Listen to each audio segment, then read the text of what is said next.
कोई नहीं होगा, कोई नहीं होगा, कोई नहीं होगा। शहर से चकाचौंध का मोतियाबिंद हटाकर घर का कोई बेटा घर लौटेगा तो उसे इस आंगन के किस्से याद आएंगे। भले इसे बांचने वाला कोई नहीं होगा, कोई नहीं होगा। आप सुन रहे हैं प्योर जिंदगी।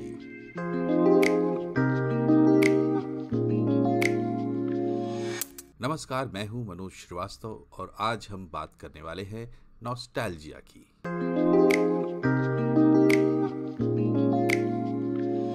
नॉस्टैल्जिया आपके अतीत का एक झरोखा है जिसमें झांककर आप अपने अतीत को देखते हैं, लेकिन उसमें जो दिखता है उसे आप अब दोबारा हासिल नहीं कर सकते क्योंकि वो वक्त गुजर चुका है। हम सबको कभी ना कभी नॉस्टैल्जिया सताता है। बहाना कुछ भी हो सकता है। बचपन का वो घर, वो गली जिसमें खेलते थे, वो नुक्कड़ जहां अड्डेबाजियां होती थी और माँ के हाथ का वो खाना, कोई ऐसा गाना जो किसी की याद दिलाता हो, कोई बात जो मन में बैठ गई हो, कोई ऐसी रात जो अकेलेपन का एहसास करते हुए गुजरी हो। ऐसे तमाम यादगार लम्हे जब याद आते हैं तो फिर याद आते हैं तब आप उनसे होकर गुजरे थे, लेकिन अब आप दोबारा उन लम्हों को कभी हासिल नहीं कर सकते। यही है नॉस्टैल्जिया। वैसे देखा जाए तो अतीत में दोबारा ना लौट पाना इंसान की सबसे बड़ी पीड़ा है और नॉस्टैल्जिया कहता है कि वो पीड़ा किसी किसी को बीमार भी कर सकती है। लेकिन नॉस्टैल्जिया उस पीड़ा को थोड़ा सा और अगर बढ़ा सकता है तो नॉस्टैल्जिया ही इस तरह की पीड़ा पर मरहम भी लगा सकता है कि नहीं? उससे भी मजेदार बात यह है कि नॉस्टैल्जिया का मरहम इंसान खुद ही बनाता है और खुद ही खुद को लगाता है। कमाल की चीज है नॉस्टैल्जिया। तो चलिए आज खोलते हैं नॉस्टैल्जिया की जन्म कुंडली। नॉस्टैल्जिया की ओरिजिनल मीनिंग है घर ना जा पाने की पीड़ा, यानी होम सिकनेस। लेकिन तब जबकि इंसान की इस भावना को कोई नाम नहीं मिला था, तब यानी 1729 में, आज से करीब 200 साल पहले, नॉस्टैल्जिया टर्म को जन्म दिया एक डॉक्टर जोहानस होफर ने। तो जब डॉक्टर ने नॉस्टैल्जिया को खोजा तो स्वाभाविक है कि इसका संबंध सेहत से होगा। जी हाँ, इसका संबंध मानसिक सेहत से था। डॉक्टर होफर के मुताबिक ये एक मानसिक बीमारी थी, कुछ मेनिया की तरह, और ये पाई जाती थी उस वक्त के मर्सिनरीज यानी जो भाड़े के सैनिक दूसरे देशों के लिए लड़ते थे उनके बीच। ये भाड़े के सैनिक होम सिकनेस का गहरा शिकार हुआ करते थे।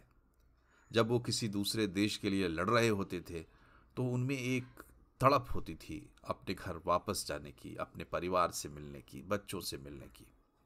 लेकिन उनके मालिकान यानी कि वो लोग जो उन्हें पैसा देते थे लड़ने के लिए, उनकी नज़र में ये एक बड़ी समस्या थी क्योंकि ऐसे सैनिक लड़ने के काबिल नहीं रह जाते थे। डॉक्टर होफर ने इन्हीं लोगों पर रिसर्च की और कहा कि ये बीमारी जिस सैनिक को होती है उसकी हालत दीवानों जैसी हो जाती है। वो खोया खोया सा रहता है, ना उसको खाने की सुध, ना नींद का ठिकाना। नतीजा वो बीमार पड़ सकता है और बीमार पड़ता है, यहाँ तक कि बीमारी की वजह से मर भी सकता है। उस वक्त जिस सैनिक में ये बीमारी दिख जाती थी उसकी शामत आ जाती थी। उसकी बीमारी का इलाज बड़ी ही बेदर्दी और बड़े ही क्रूर तरीके से किया जाता था। आप सीधे सीधे कहें तो टॉर्चर यानी यातना ही इस बीमारी का इलाज मानी जाती थी। स्वाभाविक है बीमारी घटने के बजाय बढ़ती थी और कभी कभी मरीज मर भी जाता था। इसी बीमारी को डॉक्टर होफर ने नॉस्टैल्जिया का नाम दिया था। ग्रीक में नास्तोस का मतलब होता है होम कमिंग और लैटिन शब्द एल्जिया का मतलब है पीड़ा। तो नास्तोस और एल्जिया को मिलाकर बना नॉस्टैल्जिया, यानी कि एक ऐसी पीड़ा जो घर जाने की तड़प पैदा करती है, ऐसी तड़प जो जानलेवा भी होती है। लेकिन ये 200 साल पुरानी बात है। वक्त बदल चुका है, इस शब्द के मायने बदल चुके हैं और अब हम नॉस्टैल्जिया का मतलब समझते हैं प्यारी प्यारी यादें।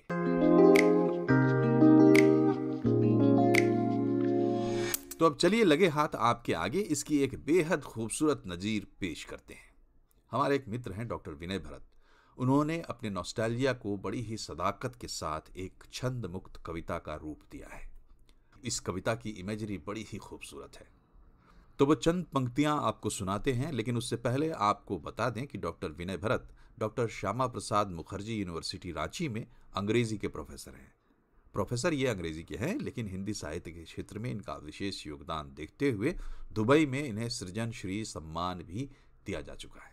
इनकी कविता और लघु कथाओं का संग्रह कतरने विश्व हिंदी साहित्य नई दिल्ली से छप चुका है और अंग्रेजी में भी ये रिसर्च वर्क और यूनिवर्सिटी कोर्स की किताबें लिख चुके हैं।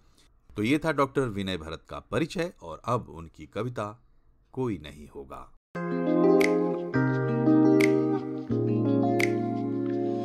कोई नहीं होगा, कोई नहीं होगा, कोई नहीं होगा। जब भी बारिश होती है मेरे जहन में मेरा गांव होता है।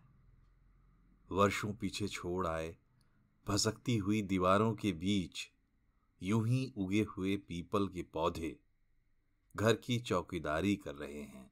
कई सारी सोई पड़ी यादों को हरा रख रहे हैं, ताकि कभी जब शहर से चकाचौंध का मोतियाबिंद हटाकर घर का कोई बेटा घर लौटेगा तो उसे इस आंगन के किस्से याद दिलाएंगे कि कहीं मिट्टी के नीचे बंटवारे से पहले बड़की भौजी की पायल से टूटकर कोई बूंदा दबा हो, कहीं बंटवारे से पहले काकी के हाथ के अचार वाला बोयाम का ढकना दबा पड़ा हो। एक ही घर के 4 आंगन जब बने थे तो कोई हल्दी लगी सिलवट कहीं दबी पड़ी हुई इंतजार में, कहीं दलान पे बनिहार का इंतजार करता हल्का जुआ रखा पड़ा होगा, कहीं किसी सानी में बैल की घंटी गिरी पड़ी होगी। शहर से चकाचौंध का मोतियाबिंद हटाकर घर का कोई बेटा घर लौटेगा तो उसे इस आंगन के किस्से याद आएंगे, या एक दफन याद बेदखल इतिहास यूं ही मौन में शहर की किसी गुमनाम गली में बिखर जाएंगे। पर पीपल का पेड़ तब भी होगा भले इसे बांचने वाला कोई नहीं होगा, कोई नहीं होगा।